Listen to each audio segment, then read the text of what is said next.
Last week I went on a drive around Leeds shopping for another rental property to add to my portfolio, and I viewed such a cool range of investment properties that I thought I had to share it with you guys. I tagged along to check out the Leeds market and I was impressed with what I saw, but similar bargains can be found in Manchester, in Birmingham and any number of great cities in the UK, in the Midlands and the North. So, what did we find?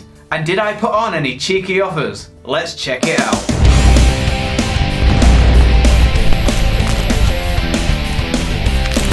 Welcome to Unshackled.com, the investment channel that sets you and your finances free. I'm Andy, this is Ben, and if you like what we say, hit the like button and click subscribe. Also, on Unshackled.com, there's a ton of investment articles on there that you can read while you're bored at work. And we have hundreds of pounds of welcome bonuses that you can snap up if you sign up to one of the investment platforms listed on the offers page. The link is in the description below. Let's get into the video.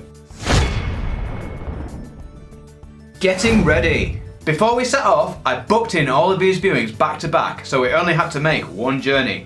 Time is money, remember? And I had the mortgage decision in principle ready to go from my broker, so I had the power and the confidence to make offers that very day. Let's go to our first destination.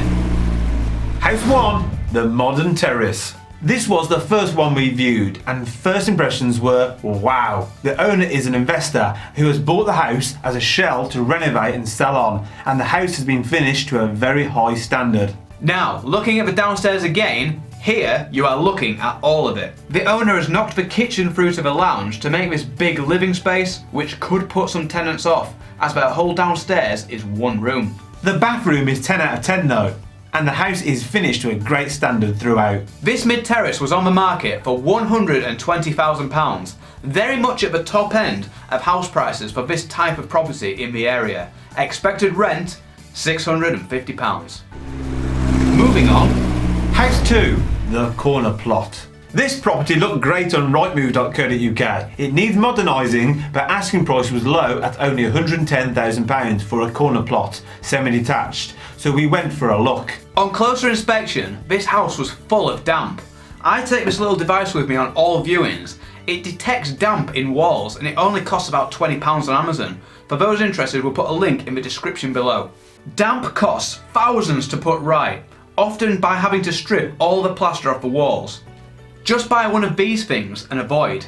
And look at that dated interior. This house needs a full makeover, so a bargain it is not. On the market for £110,000, expected refurb costs £10,000 plus, and expected rent £650 per calendar month.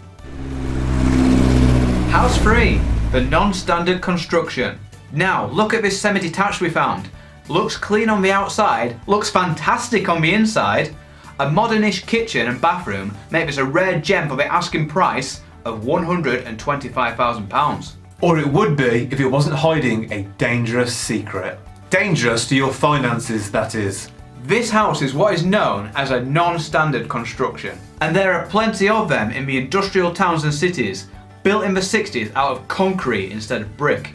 I phoned my mortgage broker on the spot about this one, and he advised me that I would struggle to find any lenders who would give me anywhere near a decent interest rate.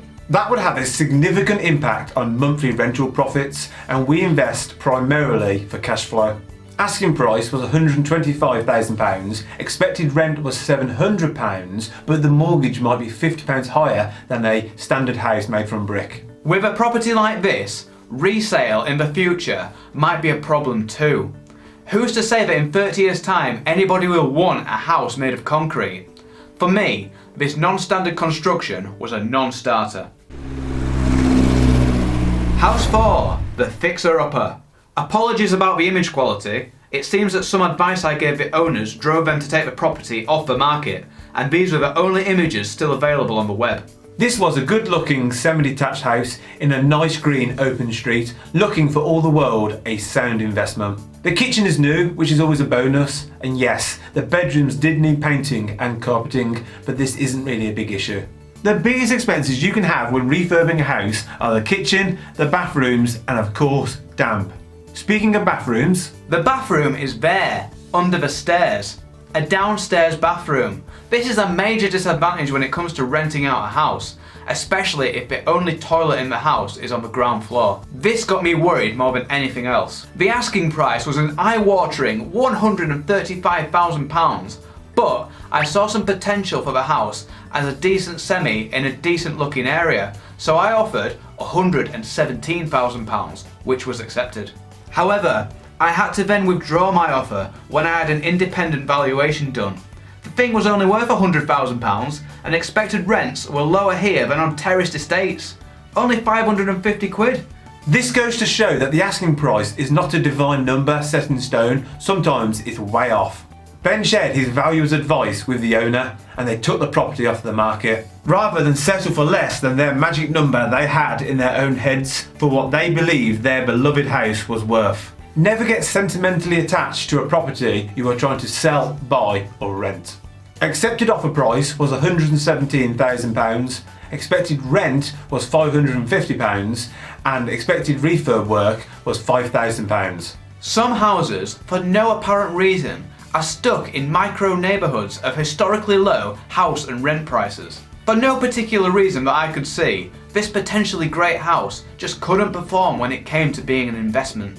The offer. Of the 12 properties that we viewed, these 4 are the most interesting that we wanted to share with you today. There were some real wrecks out there, which is fine for investors who don't mind getting their hands dirty and doing some renovations work. But for us, we are just looking currently at cash flow projects, ready-made incomes to add to our monthly income streams. I put a cheeky offer on this one, the £120,000 Terrace, at £112,000, later revised to £114,500 to secure the deal. Again, asking prices are not worth the web space they're written on. If you're interested in starting your own investment property portfolio, then we recommend spending a day viewing as many properties as you can in your price range so you get a real feel of the area and the options open to you. The investment. This is an investment property, meaning that we need to be making decent returns. We get this by using a buy-to-let, interest-only mortgage, which leverages or magnifies the returns you get from property significantly. Check out the video linked in the description below for a worked example of how I make 20% returns on one of my investment properties. Incidentally, a very similar construction to the property that I offered on in this video. Question of the day, would you have picked the same house as Ben, or would you have offered on one of the renovation projects? Let us know in the comments below. Thanks for watching! On this channel we talk a lot about personal finance, investing and all things money. If you want to see more great content, please click the subscribe button below. This is MoneyUnshackled.com. See you next time.